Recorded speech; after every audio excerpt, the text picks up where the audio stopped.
Olá, graças a Deus, mais um grande dia, como sempre, uma grande oportunidade, é um privilégio imenso, maravilhoso, como sempre, poderoso poder compartilhar a nossa leitura bíblica, a mensagem de Deus que venha falar ao nosso coração, que Deus sempre venha nos revelar a tua vontade, o teu querer, porque Ele é soberano em todas as nossas vidas, assim como estão falando de Salomão, Davi, esses personagens bíblicos que nos encantam mediante ao que Deus ele realizou sobre cada vida, o próprio Salomão recebendo do próprio Deus tanta sabedoria, tanto poder, tanta glória, tanta honra, tanta riqueza, e assim Deus ele se manifesta e ele faz.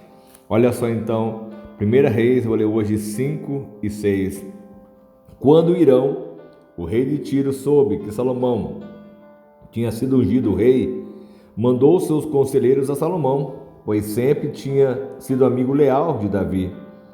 Salomão então enviou essa mensagem a Irão: Tu bem sabes que foi por causa das guerras travadas de todos os lados contra meu pai Davi que ele não pôde construir um templo em honra ao nome do Senhor, o seu Deus, até que o Senhor pusesse os seus inimigos debaixo dos seus pés. Mas agora o Senhor, o meu Deus, concedeu-me paz em todas as fronteiras e não tenho que enfrentar nenhum inimigo, nem um tipo de calamidade. Então pretendo, por isso, construir um templo em honra ao nome do Senhor, o meu Deus, conforme o Senhor disse a meu pai, o rei Davi. O seu filho, a quem colocarei no trono em seu lugar, construirá o templo em honra ao meu nome. Agora te peço que ordenes que cortem para mim cedro do Líbano. Os meus servos vão trabalhar com os teus, e eu pagarei aos teus servos o salário que determinares. Sabes que não há entre nós ninguém tão hábil em cortar árvores quanto os sidônios. Irão ficou muito alegre quando ouviu a mensagem de Salomão e exclamou: Bendito seja o Senhor, pois o Deus de Davi, um filho sábio para governar essa grande nação. Irão respondeu a Salomão: Recebi a mensagem que me enviastes, e atenderei o teu pedido, enviando-te madeira de cedro e de pinho. Meus servos levarão a madeira do Líbano até o mar, e eu farei flutuar em jangadas até o lugar que me indicares. Ali eu a deixarei, e tu poderás levá-la. Em troca, fornecerás alimentos para a minha corte.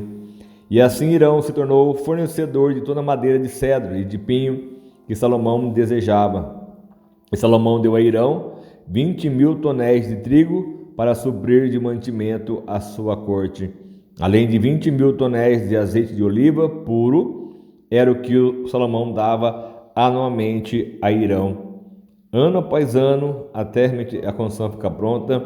Assim Salomão recebia a madeira de Irão, e Irão recebia de Salomão trigo e a oliva, o azeite de oliva. O Senhor deu a sabedoria a Salomão, como lhe havia prometido. Houve paz entre Irão e Salomão, e os dois fizeram um tratado. O rei Salomão arregimentou 30.000 trabalhadores de todo o Israel. Ele os mandou para o Líbano em grupos de 10.000 por mês, e eles se revezavam, passando um mês no Líbano e 2 em casa. Adonirão chefiava o trabalho. Salomão tinha 70.000 carregadores, 80.000 cortadores de pedra nas colinas e 3.300 capatazes que supervisionavam o trabalho e comandavam os operários. Por ordem do rei, retiravam-se da pedreira grandes blocos de pedra de ótima qualidade para servir de alicerce de pedras lavradas para o templo. Os construtores de Salomão e de Irão e os homens de Geba cortavam e preparavam a madeira e as pedras para a construção do templo. Tudo conforme foi determinado, assim se cumpria, e Deus era com eles, e tudo estava realmente fluindo. Olha só o capítulo 6. 480 anos depois que os israelitas saíram do Egito, no 4º ano do reinado de Salomão, em Israel, no mês de Ziv, o 2º mês, ele começou a construir o templo do Senhor. O templo que o rei Salomão construiu para o Senhor media 27 metros de comprimento, 9 metros de altura e 13,5 metros de altura. O pórtico da entrada do santuário tinha a largura do templo, que era de 9 metros, e avançava 4,5 metros à frente do templo. Ele fez para o templo janelas com grades estreitas, junto às paredes do átrio principal e do santuário interior, e construiu uma estrutura em torno do edifício, na qual havia salas laterais. O andar inferior tinha 2,25 metros de largura, o andar intermediário tinha 2,70 metros e o terceiro andar tinha 3,15 metros. Ele fez saliências de apoio nas paredes externas do templo, de modo que não houve necessidade de perfurar as paredes. Olha só toda a inteligência, a sabedoria que Deus deu a Salomão. Não teve nem a necessidade de perfurar as paredes. E na construção do templo só foram usados blocos lavrados nas pedreiras. E não se ouviu no templo nenhum barulho de martelo, nem de talhadeira, nem de qualquer outra ferramenta de ferro durante a sua construção.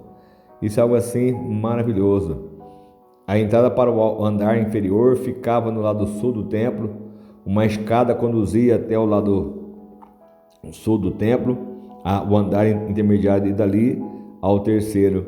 E assim ele construiu o templo e o terminou, fazendo-lhe de forro, de vigas e tábuas de cedro, e fez as salas laterais ao longo de todo o templo.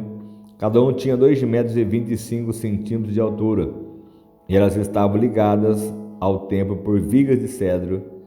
E a palavra do Senhor veio a Salomão dizendo: quanto a esse templo que você está construindo, se você seguir os meus decretos, executar os meus juízos e obedecer a todos os meus mandamentos, cumprirei por meio de você a promessa que fiz a seu pai Davi. Viverei no meio dos israelitas e não jamais abandonarei Israel, o meu povo. E assim Salomão construiu a construção do templo, forrou as paredes do templo por dentro com tábuas de cedro, cobrindo-as desde o chão até o teto, e fez o soalho do templo com tábuas de pinho. Separou 9 metros da parte de trás do templo, que fez uma divisão com as tábuas de cedro do chão ao teto, para formar dentro do templo o santuário interno, o lugar santíssimo. O átrio principal em frente dessa sala media 18 metros de comprimento. O interior do templo era de cedro, com figuras entalhadas de frutos e de flores abertas. Tudo era de cedro, não se via pedra alguma. Preparou também o santuário interno no templo para lhe colocar a arca da aliança do Senhor. O santuário interno tinha 9 metros de comprimento, 9 de largura e 9 de altura. Ele revestiu o interior de ouro puro e também revestiu de ouro o altar de cedro.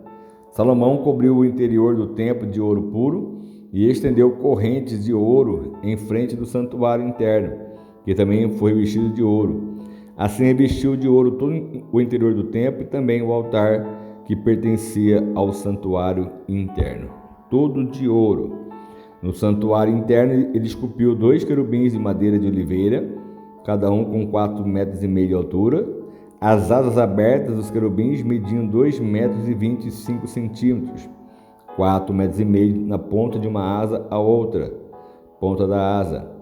E os 2 querubins tinham a mesma medida e a mesma forma. A altura de cada querubim era de 4,5 metros. E ele colocou os querubins com as asas abertas no santuário interno do templo. A asa de um querubim encostava na parede e a do outro encostava na outra. As suas outras asas encostavam uma na outra no meio do santuário, e ele revestiu os querubins de ouro. Nas paredes ao redor do templo, tanto na parte interna como na externa, ele esculpiu querubins, tamareiras e flores abertas. Também revestiu de ouro os pisos, tanto na parte interna como na externa do templo.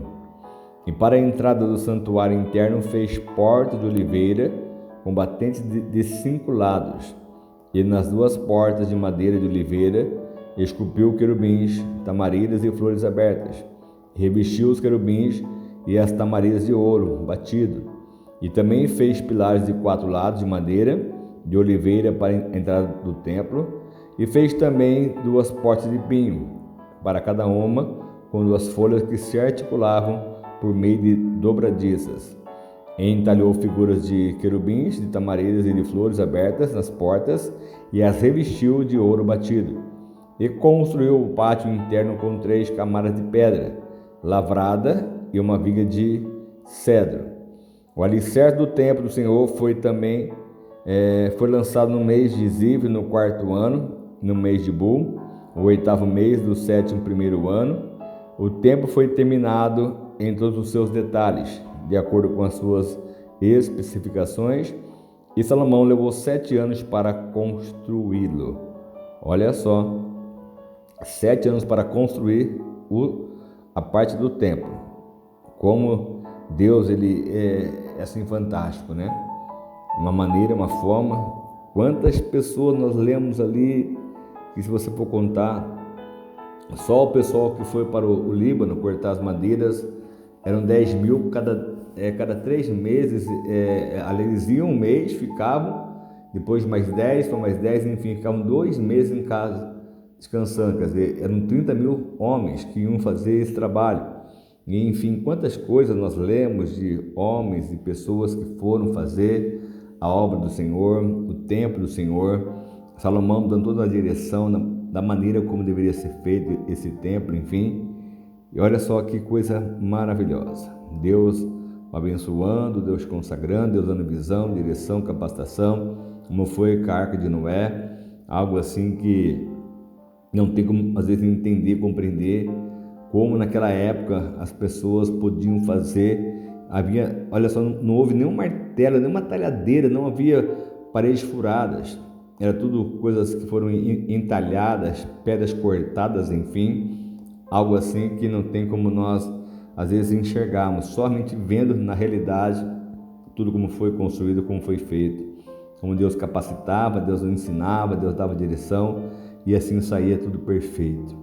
Nós precisamos entender que Deus, ele é perfeito, e as coisas que ele ordena, assim, quando ele abençoa, tudo ocorre de forma perfeita. Então, se nós entendemos isso e compreendemos isso, Deus, ele faz, realiza obras muito maiores que pensamos ou imaginamos. Amém? Vamos orar, vamos clamar ao nosso Deus, porque nós podemos fazer diariamente, como o próprio Salomão, ele clamou a Deus, buscou por sabedoria, entendimento, revelação.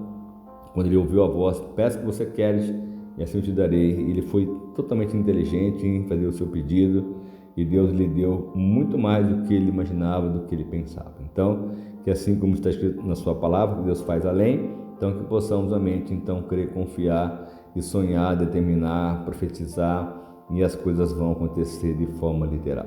Se nós obedecermos, fazemos aquilo que agrada ao nosso Deus, ele sempre há de nos surpreender, nos abençoar ainda muito mais. Amém? Em nome de Jesus. Senhor amado Pai, mais uma vez eu quero te agradecer por este momento, essa grande oportunidade, esse privilégio.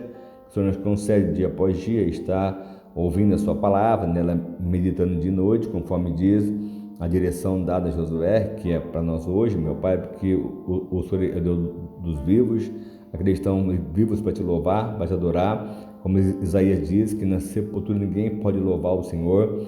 Estamos aqui nós a louvar e adorar e a buscar a Ti, a Tua presença. Então que o Teu Espírito Santo ele se manifeste e ele opere de forma muito especial em cada lar, em cada casa, em cada família, porque eu sei que a Tua presença é o que vai fazer a diferença, meu Pai, sobre a nossa vida, nossa casa, a nossa família, para que tudo flua, para que tudo aconteça, prevaleça, como foi no passado. O Senhor dava a direção e tudo se encaixava, meu Pai. As pedras lavradas se encaixavam, as madeiras, enfim, tudo foi feito, meu Deus, pela mão do homem, mas com uma capacidade que o Senhor deu a cada um deles. E eles construíram algo tão fantástico, tão maravilhoso, meu Pai, e que a Tua presença fez a diferença sobre eles, em nome de Jesus. Amém? Que assim Deus faça na sua vida, na sua casa, na sua família, sempre, em nome. A diferença, que você seja diferenciado, abençoado muito pelo poder da fé, em nome de Jesus. Amém? Fica com Deus. O que precisar, pode contar conosco. Nossa mensagem nas orações, em nome de Jesus.